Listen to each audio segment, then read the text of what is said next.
konti, diversion, malolos, anilaw, bara-bara, may parating na laban! Let's go! Ang kulit oh.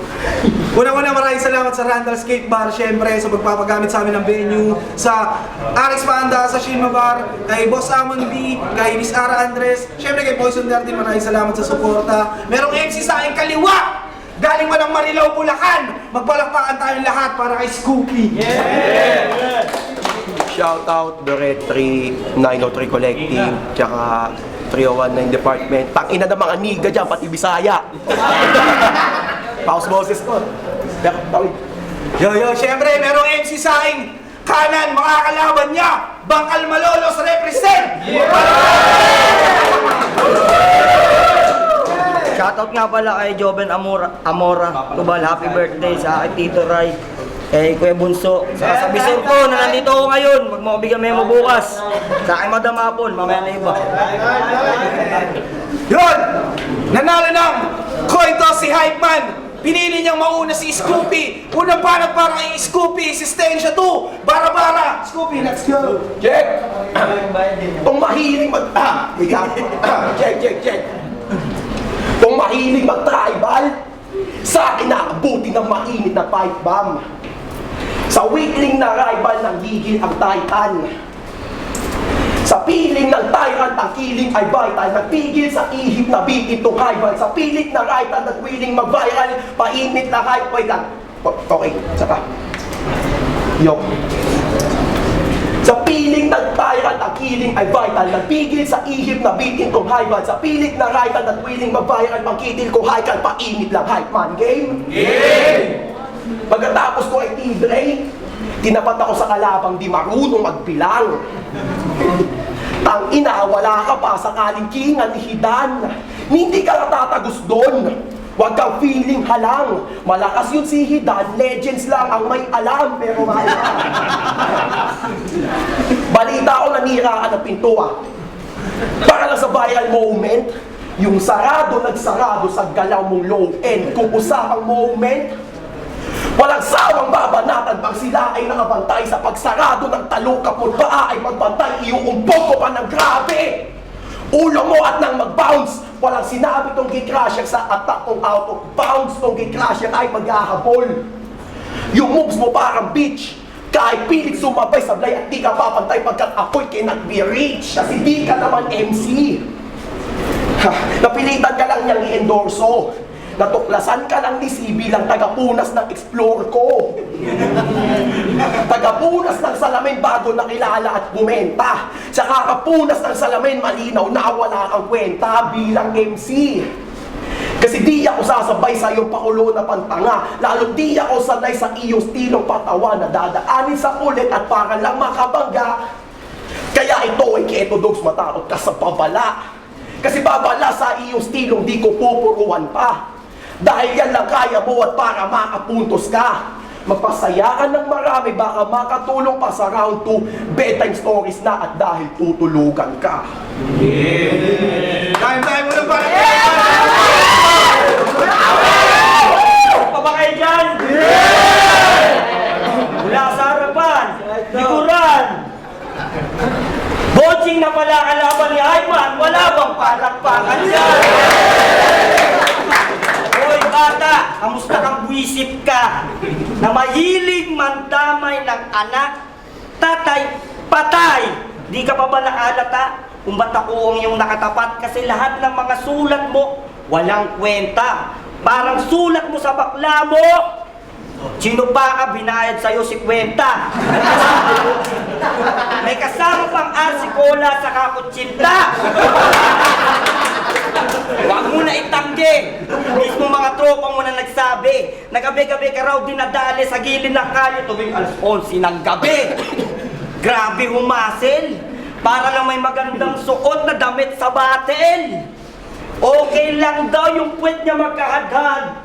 Basta meron siyang nakaipit na 1.5 sa palad. Oh, palad, ayos ba aking paglalahad? Ha? Kaya pala sumusundo sa yung bakla na kayamaha. Isang senyalis na pala yun. MJ, alam na. Maya, ha? Uy!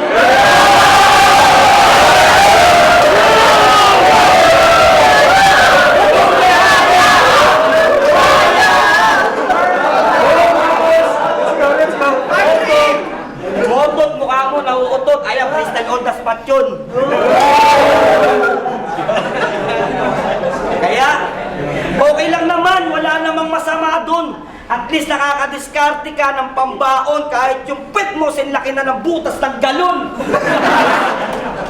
Kaya ito yung di mo malilimutan bago matapos yung taon kung paano kita binaon. At tulad ng sinabi mo, Scoopy, dapat si Kuya pasalamatan kasi tinawagan niya na yung hype man kasi para yung sulat mo hindi natulugan. Wala mo ba nag-Scoopy? Yo, yung bakla daw, sinasabi niya ito, 50. Tangina na itong tarantado. Sa pagkakaalala ko, ikaw yung bakla ko. Tanginan to. Kung ano na pinagsasabi, putang ina mo, ikaw nga yung bading na pinagkupa ko. Tapos binayad mo 50. Gago! 500 yun, tapos binawasan ng 0, tarantado ka. Tanginan na ito. Upal. Okay, game. Game. Bago ako magsimula, gusto ko pagmasdan nyo muna si Hypeman. O, pagmasdan nyo muna. Pagmasdan nyo muna. Okay, game. Si Hypeman, magaling sa komedya. Real talk lang, pas battles niya ang aking mga ebidensya. Natural! Kasi mukha kang loko-loko. Na yung magbash bahay ko, kung magbabars ka, di bagay. Parang naging GL si Saito, kasi isipin nyo. Si Hypeman, magte-technical writing, concept maker, gago mukha ka lang ulupong. Sa dala mo pagkatao, at i-bars mo yung kuyukot ni hindi nga kita ma-imagine. Na mag-reference ng theory of man, Charles Darwin, kahit mukha kang unggoy. Kahit nga mag-train-of-thought ka, di nakaka-impress. Bagay sa'yo, i-would you rather na sagasaan sa riles. Kahit maging engkanto ka, alam naman namin di mo need ipagsabi. Kahit maging manananggal ka, huwag puta, wala kaming pake. Self-bashing at binisualize mo pat maling-mali. Maging engkanto, manananggal, labas mo ay hati-hati. Pero di naman daw kagwapuhan. Para laitin ka lang. Ang pinupunto ko yung pagkatao mong walang laman. Natatawa sila sa'yo dahil sa iyong face reaction. Kahit plain yung mga linya, puro ka exaggeration, overacting ka lang. Comedic battle MC puta sobrang layo. Magsulat-sulat ka gago dito batang Quiapo, paulit-ulit iyong shit. Kaya wala nang magugoyo. Bilang clown ng ligang to ay sobrang dami mong niloko. Palibasa, kulang sa atensyon. Sarap mong tatawin na crowbar. Tapos LA Night yung finishing, yung cause of death mo, blood for stroma. Sabay, ibabaon kita, total naman kamote ka. Paulit-ulit para pang simbahan ng Katolika. Yan na lang yung estilo mo at pinutasan ko pa. Comedy na kadalasan yung mukha nagdadala. Di sila natatawa sa mga sulat mong kata. Natatawa sila at paano ikay katawa-tawa. Walang buhay, kulay lalo pusay pagdating sa fight. Monochrome sa bawat battle, paano laging black and white. Laging props kanyang conviction. Ang inano pong pag-move may props. Putag galaw ko, ni binubuo ko mental image. Paano ko minarmaltrato to nang wala pang all three, homie. Kung same shit baon mo, dapat sa'yo ay masapat. Kung effective ka pa rin, putang nakakapagtaka. Kung nakapagpapasaya ka pa rin sa likod ng ginawa kong malala, sinasabayan ka na lang nila at nakakaawa ka naman. Kaya lupit na kanyang pagiging predictable, gago, walang laban na predictable mo sa pagiging unpredictable ko. Tumagal ka sa pain, inutil, wala to, kaya to big fish ngayon sa akin kain kasi ang laman neto, nag-antay ka ba? Wala na! Bonching! Ngayong round, ngayong kalawang yugto na, humanda ka para yanigin, ngayong humanda ka kung paano yanigin ang buo mong pagkatao. Game? Yeah! Alam nyo ba kung ba't galit na galit to sa mga Bisaya? Ito ang tunay na storya. Kasi yung kanyang tatay, hinala yung puno ng saging. Ngayon ang naging bunga, itong si Bonjing. Kaya pala itong bata nananaba kasi gawa to sa banana.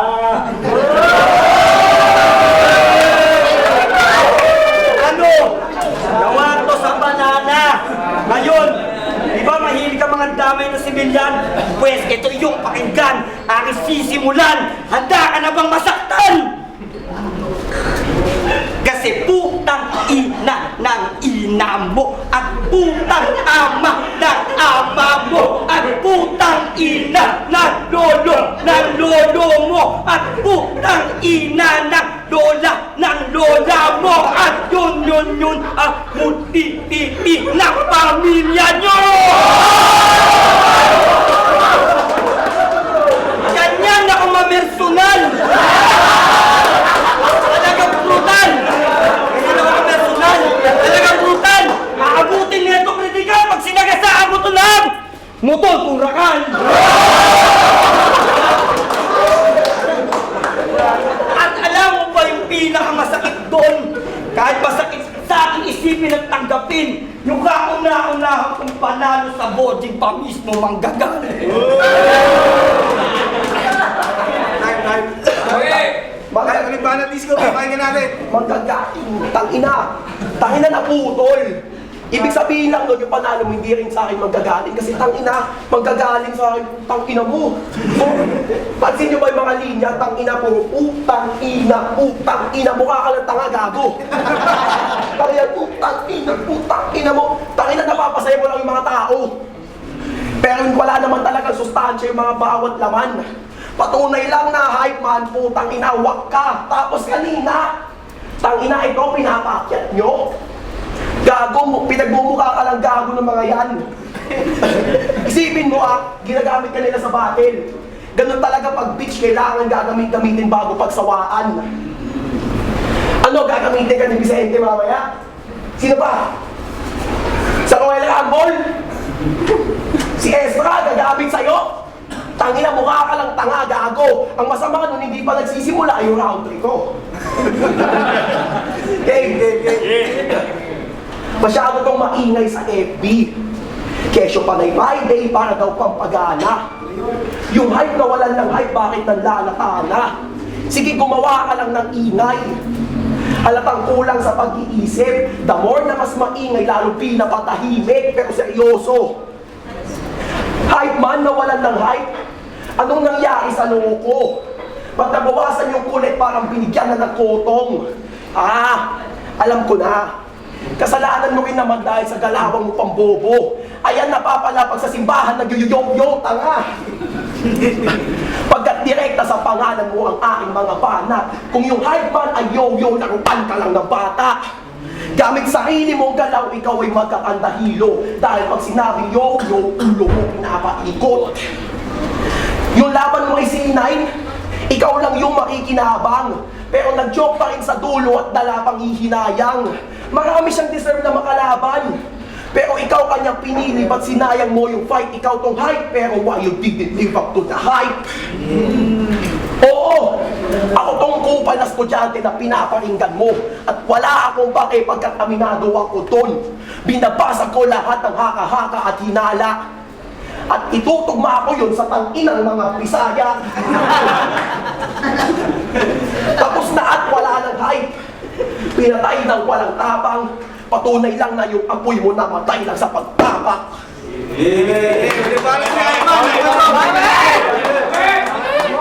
Banana! Round 3 na. Oras na para tapusin ka. Hindi mala Jeremiah at Eugene kung paano yung amo sinalin sa akin yung kapangyarihan. Kaya boss, salamat sa pagsaboy ng gasolina. At ikaw ang dahilan kung ba't ngayon ako nag-aalab at nagliliyab.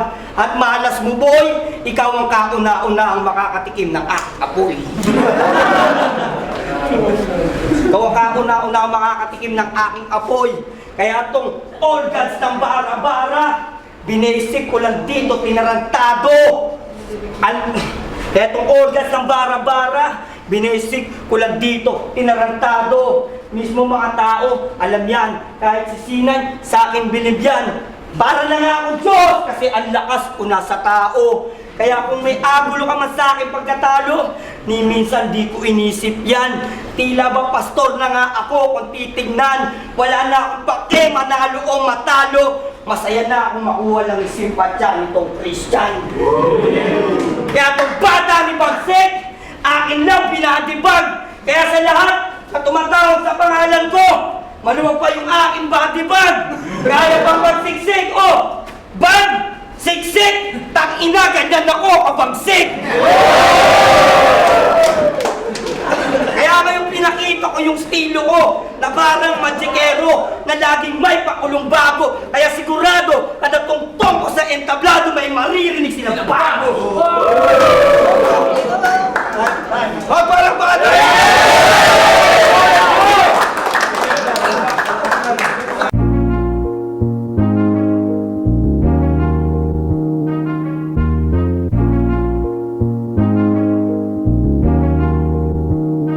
Bara-bara ng Battle League! Sistensya 2! Scoopy! Laban kay Hype Man! Taka na bara-bara magiging ngayon kung tingin nyo lang gusto nyo. Solid all, ha? Siyempre, shoutout kay Scoopy saka kay Hype Man. Pero siyempre, may nanalo! Ang boto ng Orado! 2-1! Magpalakpakan tayong lahat para kay Hype Man!